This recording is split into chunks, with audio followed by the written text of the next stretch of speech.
মানব সমাজের সম্পদের প্রতি আকর্ষণ চিরন্তন। সম্পদ অর্জন, সংরক্ষণ এবং বৃদ্ধি করা মানুষের এক সহজাত প্রবৃত্তি।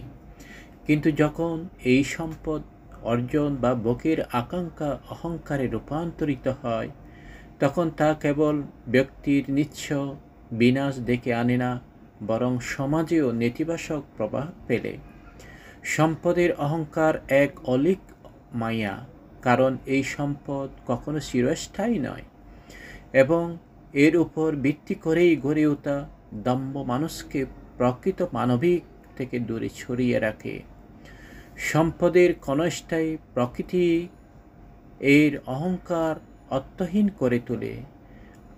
আজ যার অফুরন্ত ভাণ্ডার, কাল তা নিঃশেষ হয়ে যেতে পারে। জীবন অনিশ্চিত এবং পরিবর্তনশীল। প্রাকৃতিক দুর্যোগ যেমন বন্যা, ভূমিকম্প বা ঘূর্ণিঝড় এক নিমেষেই সকল সম্পদ ধ্বংস করে দিতে পারে। অর্থনৈতিক মন্দা এবং বাজারের অস্থিরতা বৃহৎ ব্যবসাকে ভেঙে দিতে পারে, বিনিয়োগকে মূল্যহীন করে তুলতে পারে। অপ্রত্যাশিত দুর্ঘটনা যেমন অগ্নিকাণ্ড বা চুরি ব্যক্তিগত সঞ্চয় ও সম্পত্তির বিপুল ক্ষতি সাধন করতে পারে। অসুস্থতা বা অন্য কোনো বিপর্যয় চিকিৎসার ব্যয়ভার হিসেবে সকল সঞ্চয় নিঃশেষ করে দিতে পারে। এই সকল ঘটনার প্রমাণ করে যে সম্পদ কেবল একটি অস্থায়ী উপকরণ, যা যে কোনো মুহূর্তেই হাতছাড়া হতে পারে। তাই যে জিনিসের স্থায়িত্ব নেই তার উপর ভিত্তি করে অহংকার করা নিছক মূর্খতা। সম্পদের ধর্ম মানুষকে মানবিকতা ভুলিয়ে দেয়। যখন একজন ব্যক্তি নিজেকে সম্পদশালী মনে করে, অন্যদের থেকে শ্রেষ্ঠ ভাবতে শুরু করে, তখন তার মধ্যে সহানুভূতি, উদারতা এবং সহমর্মিতার মতো গুণাবলী লোপ পায়।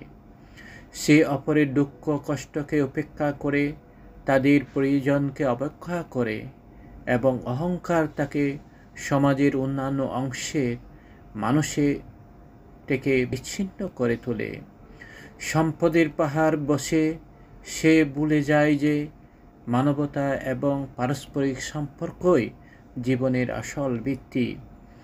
এই বিচ্ছিন্নতা কেবল তার ব্যক্তিগত জীবনে একাকিত্ব নিয়ে আসে না, বরং সমাজে বিভেদ ও বৈষম্য বাড়িয়ে তোলে। সম্পদশালী ব্যক্তিরা নিজেদের একটি পৃথক শ্রেণী মনে করে, যা সামাজিক সংহতি নষ্ট করে।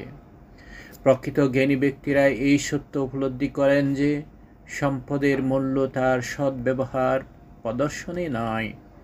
সম্পদ যদি জনকল্যাণে ব্যবহৃত হয় তবেই তা সার্থক।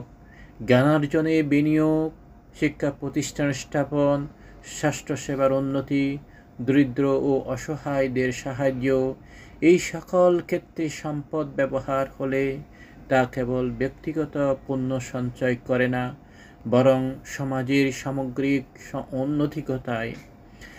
এমন সম্পদ প্রজন্মের পর প্রজন্ম ধরে মানুষের কাছে স্মরণীয় হয়ে থাকে এবং এক স্থায়ী মূল্য তৈরি করে। অন্যদিকে যে সম্পদ কেবল ভোগ বিলাসে সীমাবদ্ধ, যা কেবল নিজের অহংকার প্রদর্শনে ব্যবহৃত হয়, তা সময়ের সাথে বিলীন হয়ে যায় এবং কোনো স্থায়ী মূল্য রেখে যায় না।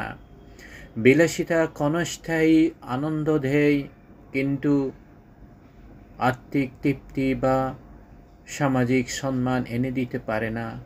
বরং অতিরিক্ত ভোগবিলাস প্রায়শই নৈতিক অবক্ষয় এবং মানসিক অস্থিরতার কারণ হয়ে দাঁড়ায়। ইতিহাস সাক্ষী, অনেক ধনী ব্যক্তি কেবল নিজেদের ভোগবিলাসের মগ্ন থাকার কারণে ধ্বংস হয়ে গেছেন। তাদের সম্পদ এবং নাম উভয়ই বিলীন হয়ে গেছে। অতএব সম্পদের ক্ষণস্থায়ী প্রকৃতি উপলব্ধি করে অহংকার পরিহার করাই বুদ্ধিমানের কাজ।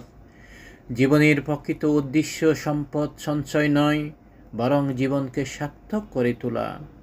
এর জন্য প্রয়োজন মানবিক সহানুভূতি এবং অপরের প্রতি কর্তব্যবোধ।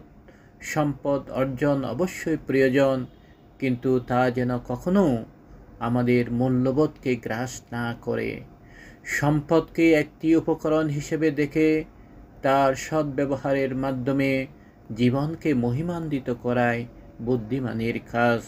অহংকার নয়, বিনয় এবং উদারতাই মানুষকে প্রকৃত সম্মান এনে দেয় এবং জীবনকে সার্থক করে তোলে।